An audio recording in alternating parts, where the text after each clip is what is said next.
Assalamualaikum warahmatullahi wabarakatuh. Kami dari kelompok 14 mata kuliah Penganggaran Sektor Publik kelas Akuntansi Syariah C6 akan mempresentasikan materi kami, yaitu tentang struktur anggaran pendapatan dan belanja desa. Langsung saja perkenalkan dari kelompok kami. Saya Faizunisa NIM 112 dan Muhammad Dipta Ar-Rasyid NIM 113 dan Evi Widiani NIM 115. Langsung saja materi yang pertama, yaitu konsep dari struktur anggaran pendapatan dan belanja desa. Anggaran pendapatan dan belanja desa atau APB desa merupakan rencana anggaran keuangan tahunan pemerintahan desa yang ditetapkan untuk menyelenggarakan program dan kegiatan yang menjadi kewenangan desa. Anggaran pendapatan dan belanja desa dibahas dan ditetapkan oleh kepala desa dan beserta badan permusyawaratan desa melalui peraturan desa. Tahun anggaran APB desa meliputi masa 1 tahun, yaitu mulai tanggal 1 Januari sampai dengan tanggal 31 Desember. Peraturan mengenai struktur anggaran pendapatan dan belanja desa diatur dalam pasal 8 hingga pasal 19 Peraturan Menteri Dalam Negeri Nomor 113 Tahun 2014 tentang pengelolaan keuangan desa. Yang materi selanjutnya akan dijelaskan oleh teman-teman saya. Perkenalkan, nama saya Muhammad Dipta Ar-Rasyid NIM 113. Di sini saya akan menjelaskan tentang dasar hukum APBDes. Dasar hukum APBDes yang pertama, Peraturan Pemerintahan Nomor 43 Tahun 2014 tentang Peraturan Pelaksanaan Undang-Undang Nomor 6 Tahun 2014 tentang Desa.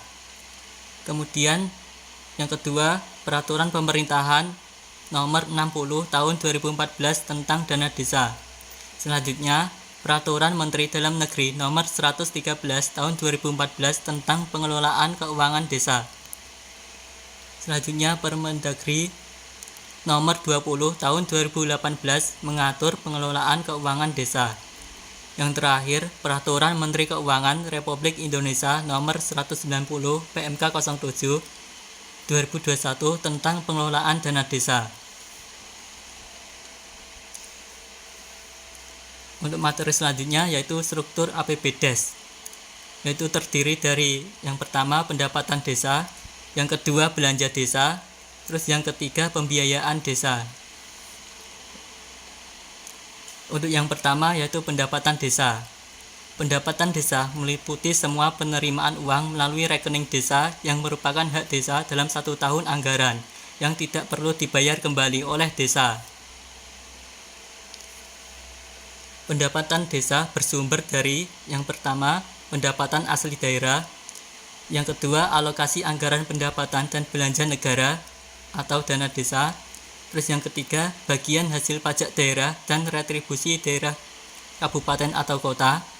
Selanjutnya alokasi dana desa, kemudian bantuan keuangan dari APBD provinsi dan APBD kabupaten atau kota. Selanjutnya yaitu hibah dan sumbangan yang tidak mengikat dari pihak ketiga. Terus yang terakhir pendapatan desa lain-lain yang sah. Pendapatan desa tersebut jika diklasifikasikan menurut kelompok terdiri dari yang pertama pendapatan asli desa, terus yang kedua transfer, yang terakhir pendapatan lain-lain. Assalamualaikum warahmatullahi wabarakatuh. Sebelumnya perkenalkan, nama saya Evi Widiani NIM 115. Di sini saya akan melanjutkan materi tentang struktur APBDes yang kedua, yaitu belanja desa. Belanja desa merupakan semua pengeluaran dari rekening desa yang merupakan kewajiban desa dalam 1 tahun anggaran yang tidak akan diperoleh pembayarannya kembali oleh desa. Belanja desa dipergunakan dalam rangka mendanai penyelenggaraan kewenangan desa. Belanja desa yang ditetapkan dalam APB desa sesuai pasal 100 PP nomor 47 tahun 2015 digunakan dengan ketentuan yang pertama paling sedikit 70%. atau lebih dari 70% dari jumlah anggaran belanja desa digunakan untuk mendanai penyelenggaraan pemerintah desa, pelaksanaan pembangunan desa, pembinaan kemasyarakatan desa, dan pemberdayaan masyarakat desa. Dan untuk yang kedua, paling banyak 30% atau kurang dari 30% dari jumlah anggaran belanja desa digunakan untuk penghasilan tetap dan tunjangan kepala desa dan perangkat desa, untuk operasional pemerintah desa, untuk tunjangan dan operasional badan permusyawaratan desa, dan yang terakhir untuk insentif rukun tetangga dan rukun warga, yaitu bantuan kelembagaan yang digunakan untuk operasional RT dan RW. Untuk struktur yang ketiga yaitu pembiayaan desa. Pembiayaan desa meliputi semua penerimaan yang perlu dibayar kembali atau pengeluaran yang akan diterima kembali, baik pada tahun anggaran yang bersangkutan maupun pada tahun-tahun anggaran berikutnya. Pengelompokan pembiayaan desa dibagi menjadi dua. Yang pertama penerimaan pembiayaan dan yang kedua adalah pengeluaran pembiayaan. Untuk penerimaan pembiayaan terdiri dari sisa lebih perhitungan anggaran atau silpa tahun sebelumnya, pencairan dana cadangan, dan hasil penjualan kekayaan desa yang dipisahkan. Dan untuk pengeluaran pembiayaan terdiri dari pembentukan dana cadangan serta penyertaan modal desa.